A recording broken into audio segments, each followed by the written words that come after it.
J'apprends que handicap et bonheur ne sont pas incompatibles. Cet article fait partie du projet 31 bonnes résolutions anti-validistes dévoilé en janvier 2020 par le collectif Les Dévalideuses sur leur site internet lesdévalideuses.org. Il vous est déjà arrivé, en débarrassant la table ou en vous occupant de vos enfants, de vous dire « Ah, si seulement j'avais un troisième bras !»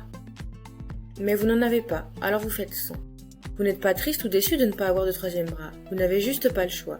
Et vous passer de troisième bras n'est du coup absolument pas courageux ou extraordinaire. Félicitations, vous voilà dans la peau d'une personne handicapée. En effet, nous vivons souvent nos handicaps comme une composante banale de nos vies, au même titre que n'importe quelle autre contrainte ou limitation. Et nous n'y pensons pas plus que ça. Le handicap est une différence qui impacte différents aspects de notre vie, mais ce n'est pas forcément une diminution ni une source de malheur en soi. Pourtant, il est souvent dépeint comme une malédiction. La société nous ramène constamment à notre état, tout en cherchant à le corriger à tout prix.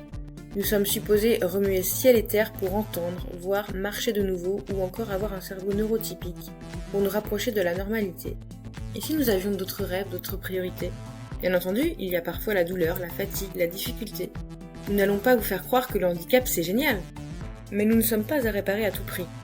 Une vie heureuse et épanouie avec un handicap est tout à fait possible, nous sommes nombreux et nombreuses à pouvoir en témoigner. Ce qui nous pèse souvent le plus, c'est le manque d'accessibilité des lieux et des services. Ce sont ces aménagements de postes, considérés comme des caprices, ces remarques déplacées sur notre santé ou sur nos projets, l'infantilisation que nous subissons au quotidien. La liste est longue.